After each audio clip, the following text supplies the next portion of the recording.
Hello student, very good morning. आज हम लोग क्लास 10th का जो सेकेंड चैप्टर है अ लेटर टू गॉड उसको पढ़ने वाले हैं, जिसके राइटर हैं जीएल फुंट्स।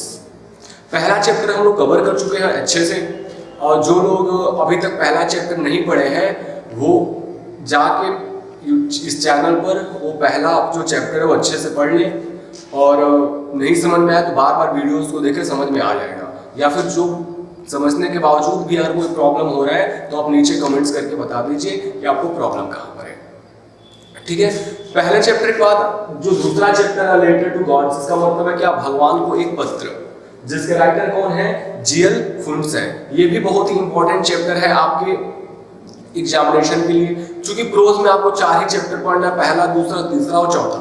बाकी जो 2 चैप्टर है उसको निगलेक्ट कर दिया गया है ड्यू टू पैंडेमिक, वायरस के कारण, पैंडेमिक कारण, महामारी के कारण जो 30% की कटौती की गई है उसको देखते हुए हम लोग केवल 4 ही चैप्टर पढ़ेंगे प्रोज में, और वही आपके एग्जाम में पूछे जाएंगे। और बाकी तो जो चैप्टर निगलेक्ट कर दिया गया है, पोएट्री में भी एक चैप्टर निगलेक्ट कर दिया गया है लास्ट, और क्या सप्लीमेंट्री में भी एक लास्ट जो चैप्टर है वो भी क्या कर दिया गया, निगलेक्ट कर दिया गया, हटा दिया गया है।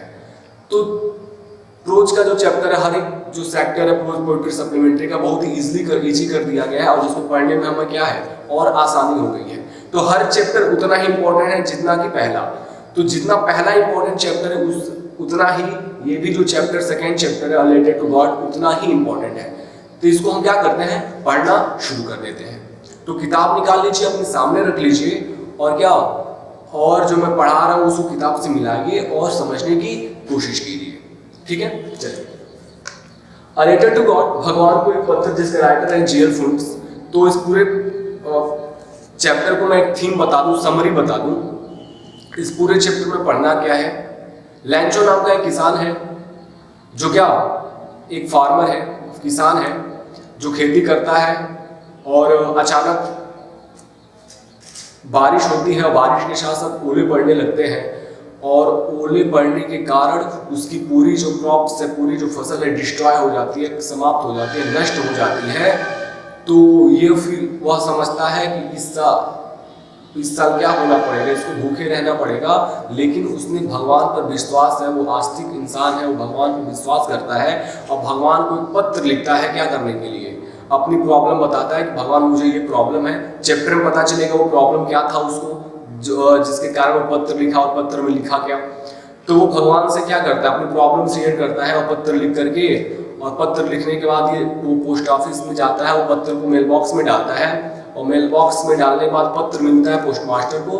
पोस्टमास्टर कैसे रिएक्शन देता है उस पत्र का, और आगे क्या होती है उस पूरे चैप्टर में हम क्या करेंगे, इस सेकेंड चैप्टर में हम वो देखेंगे और पढ़ेंगे और जानेंगे इन सारे प्रश्नों का जवाब। तो शुरू करते हैं, और किताब अपने सामने रख लीजिए। चलिए, तो देखिए पहला जो पैसेज है आपका, द हाउस दिल्ली के नॉर्थ ईस्ट, इसको हम लोग पढ़ेंगे और जानेंगे इसमें ऑथर जीएल फुंट्स कहे क्या है। चलिए, तो देखिए दिया है, the house the only one in the entire valley. वह जो घर है, वो घर किसका घर, लैंचो का घर। कह रहा है कि वो जो लैंचो का घर है उस पूरी घाटी में इकलौता घर है, यानी उस पूरी घाटी में इकलौता घर है किसका, लैंचो का।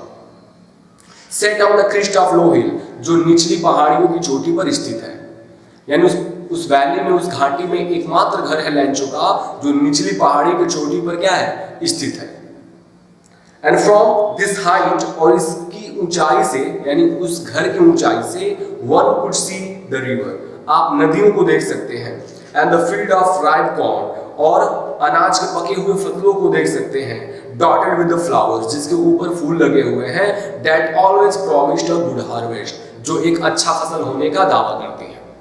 इसका मतलब ये हो गया कि फूल लगे हुए हैं पौधों पर, जो ऐसा देखने में लग रहा है कि इस साल फसल बहुत ही क्या होने वाली है, अच्छी होने वाली है। ठीक है, यानी एक वैली है, उस वैली में एकमात्र एक घर है, लैंचो का घर है, जो पहाड़ी की निचली चोटी पर स्थित है। और क्या, उस ऊंचाई पर से क्या आप देख सकते हैं, नदियों को देख सकते हैं, और बल्कि अनाज के पके हुए फसलों को देख सकते हैं, जो एक अच्छा फसल होने का दावा करती हैं। और आगे कहा जा रहा है the only things the earth needed was a downpour or at least a shower। जो पृथ्वी को, भूमि को जो जरूरत है केवल एक डाउनपोर का, एक बारिश की दरकार है, और एटलीस्ट शावर या फिर एक बौछार की दरकार है। कह रहा है कि जब पृथ्वी को दरकार है केवल क्या करने के लिए, एक बौछार की दरकार है या फिर एक बारिश की दरकार है। अर्थात फसल पूरी तरह से तैयार होने वाली है, तैयार हो चुकी है, फसल भी लग चुके हैं, बस अगर एक बारिश आ जाती तो होता है ना, कहते हैं लोग सोने पर सुहागा हो जाना, तो क्या हो जाता, फसल और ही बेहतर ढंग से तैयार हो जाती। ठीक है, उसको क्या हो जाता, न्यूट्रिएंट्स मिल जाते हैं, पोषक मिल जाते हैं, जिसके कारण फसल और ही ज्यादा अच्छी हो जाती। तो वही लिखा है, ऑथर लिखे हैं जीएल फूड्स कि बस एक ही चीज पृथ्वी को जरूरत थी, उस भूमि को जरूरत थी, उस खेत को जरूरत थी, और वो था क्या, एक बारिश या फिर बारिश की बौछार, यानी बौछार की जरूरत थी। और आगे बोला है थ्रू आउट, और वहां से through out the morning लैंचो who knew all his field intimately. उस सुबह लैंचो जो है, जो अपने खेतों को बहुत ही अच्छे से जानता था, अर्थात लैंचो अपने खेत प्रतिदिन जाता था, देखता था, और खेतों से बहुत ही ज्यादा वो परिचित था।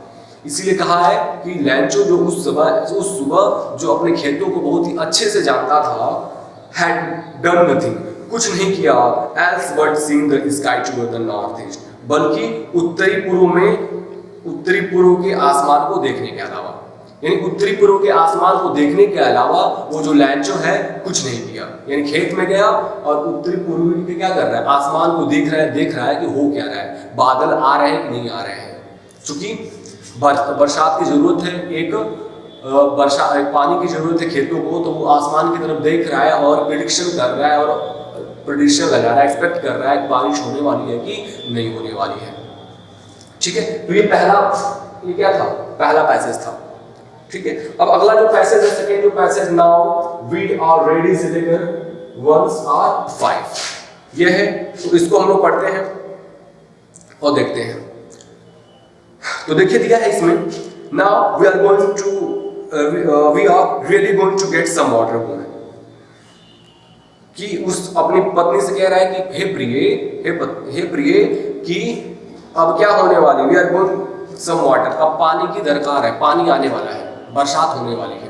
अपनी पत्नी से कह रहा है क्या, कि बरसात होने वाली है। एंड द वुमन, और जो औरत है उसकी, who was preparing supper, जो रात का भोजन तैयार कर रही थी, replied, वो जवाब दी, yes God willing, हाँ भगवान की इच्छा होगी तो जरूर होगा। यानी लैंचो क्या कह रहा है अपनी पत्नी से, हे प्रिय अब क्या होने वाली है आज, मतलब बारिश होने वाली है। तो जो औरत है उसकी, जो रात्रि का भोजन तैयार कर रही थी, उसने कहा गॉड विलिंग, अगर भगवान की इच्छा होगा तो बारिश जरूर होगी। और आगे कहा जा रहा है the older boys were working in the field, जो बड़े लड़के थे उस लैंचो के, वो खेत में काम कर रहे थे, while the smaller ones were playing near the house, और जो छोटे लड़के थे उसके घर के बगल में खेल रहे थे। Until the woman called to them all, come for dinner, जब तक कि वह औरत, उसकी पत्नी, उन सबको बुला न ली रात्रि के भोजन करने के लिए। यानी बच्चे क्या कर रहे थे, उसे खेल रहे थे, बड़े वाले लड़के काम कर रहे थे खेतों में, और छोटे वाले क्या कर रहे थे, घर के बगल में खेल रहे थे। कब तक, जब तक वह औरत उन सबको बुला न ली खाने के लिए। और आगे कहा गया है It was during the meal that just as Lancho had predicated, big drops of rain began to fall. और खाना खाने के दौरान जैसे लैंचो ने प्रिडिक्ट किया था, अनुमान लगाया था, बिग ड्रॉप्स ऑफ रेन, बारिश की बड़ी बूंदों का, began to fall, वह गिरने लगा। यानी लैंचो जैसे कहा था पत्नी से कि बारिश होने वाली है, उसकी भविष्यवाणी, उसकी प्रिडिक्शन क्या हो गई, सत्य हो गई, और खाना खाने के दौरान क्या होने लगा, यानी बारिश की बड़ी बड़ी बूंदें गिरने लगी। और आगे कहा जा रहा है इन द नॉर्थ ईस्ट, उत्तरी आसमानों से huge mountain of cloud could be seen approaching, एक बहुत ही बड़े बादल को आप देख सकते थे जो वहां पे पहुंच रहा था। यानी उत्तरी पश्चिम से बहुत बड़ा बादल क्या हो रहा था, उमड़ रहा था, आ रहा था। कहां पे, उस फील्ड में, उस जगह पे जहां पे लैंचो रहता था। And the air was fresh and sweet, और जो हवा भी बहुत ताजी थी और बहुत ही मधुर थी। जाहिर सी बात है, ये सिचुएशन वो क्रिएट किया है जब बारिश होने वाली होती है और जब हवाएं चलती हैं तो बहुत ही कूल, बहुत ही ठंडा लगता है, बहुत ही स्वीट लगता है, बहुत ही मधुर लगता है।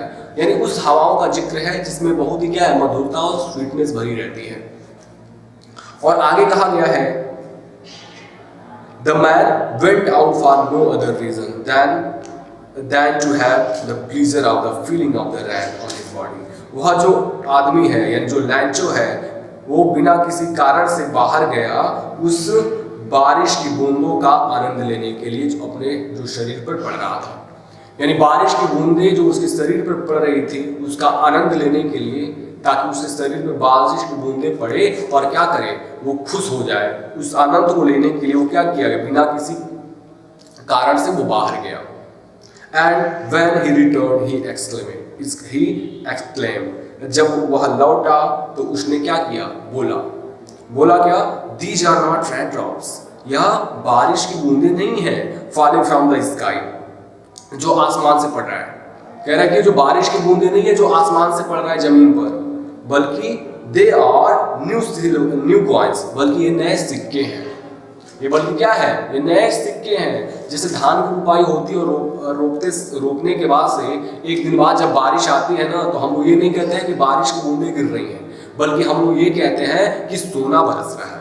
अर्थात फसलों के लिए क्या था, वो बहुत ही प्रॉफिटेबल था, बहुत ही लाभदायक था। इसलिए वो जब नई बूंदें वो गिर रहा है, बारिश की बूंदें जब गिर रही हैं, तो लैंचो ये नहीं कह रहा है कि वो क्या है, बूंदें हैं, बल्कि वो कह रहा है कि नए सिल्वर कॉइन्स हैं। And the big drops are 10 cent pieces, बड़ी बूंदें 10 सेंट के बराबर हैं, and the little one are 5, और छोटी बूंदें 5 सेंट के बराबर हैं। ठीक है, ये था आज की क्लास। अगली क्लास में हम लोग बाकी के पैसेज पढ़ेंगे। Thank you so much.